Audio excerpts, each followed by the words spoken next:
9-10 محرم کا روزہ آپ تمام حضرات کو پتہ ہے نفل روزہ، ٹھیک ہے، اور آپ کلاسیفیکیشن اگر نکالیں تو فرض، واجب، سنت، نفل، ٹھیک ہے، اس کے نیچے اگر آ جائیں تو مستحب اور مباح، یہ کیٹیگری ہے اعمال کی کہ کون سا عمل فرض میں جائے گا، کوئی عمل اٹھ کے واجب میں جائے گا، کوئی عمل اٹھ کے سنت میں جائے گا۔ اب آپ مجھے یہ بتائیں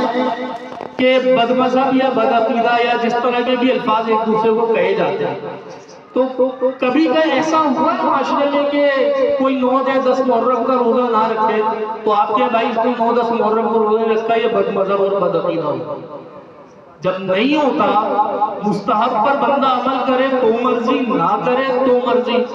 اس پہ کوئی گناہ لازم نہیں آتا، اور یہی شریعت میں اس کی ڈیفینیشن بھی ہے اور تعریف بھی ہے۔ تو پھر اگر کوئی مستحب یا مباح عمل پہ عمل نہیں کر رہا تو آپ اس کے پیچھے لٹ لے کے کیوں پڑ گئے کہ یہ کرو ورنہ غلط ہو جائے گا، یہ کرو ورنہ یہاں سے خارج ہو جاؤ گے، یہ کرو گے تو وہاں سے خارج ہو جائے گا؟ برائے کرم اس معاشرے میں اتحاد اور اتفاق پیدا ہونے دیں، فرقہ واریت کا خاتمہ ہونے دیں، امت کو مستحب اور مباح عملوں کی بحث میں مت پھنسائیں، بلکہ جو اللہ تبارک و تعالیٰ نے قرآن میں فرمایا آیات محکمات اور آیات بینات پہ مجتمع ہو جائے، امت کو اسی کی تعلیم دیں اور اسی پہ پکا فرمائے، یہی اس امت کا علاج ہے، اور اس کے علاوہ کوئی علاج نہیں، ورنہ معاشرے میں فرقہ واریت پھیلتی رہے گی، لوگ ایک دوسرے کو غلط کہتے رہیں گے، شکلیں دیکھنا چھوڑتے رہیں گے، ایک دوسرے کے لیے نماز پڑھنا چھوڑتے رہیں گے، ایک وقت آئے گا پردیس میں یہ دین غریب الغربا ہو جائے گا جو حال ہے۔ ابھی آپ نے یہ دیکھا، ابھی ریلی نکلی، سب نے دیکھا غزہ کے مسلمانوں کے لیے شارع فیصل پہ ریلی نکلی، یہ بڑی ریلی تھی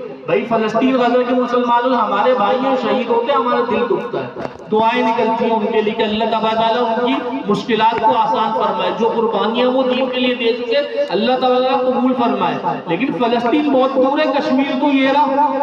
اگر ریلی نکالنے سے مسئلہ حل ہوتا تو کشمیر کے لیے نکالنے سے 70 سال سے وہاں بھی تو مسلمان شہید ہو رہے ہیں، تو ریلی نکالنے سے مسئلہ حل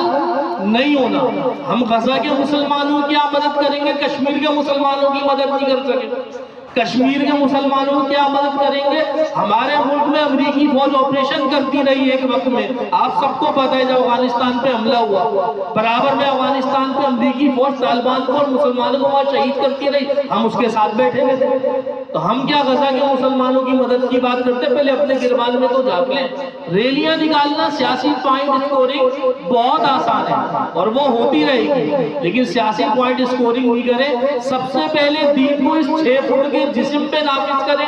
اپنے اعمال کو دین کی لائی ہوئی آیتوں کے تابع کریں، اس کے بعد باہر کے لوگوں کی نکل کے مدد کرنے کی بات کریں، انشاءاللہ اللہ تبارک و تعالیٰ اپنی بات میں بھی اثر پیدا فرمائے گا۔ اعوذ باللہ من الشیطان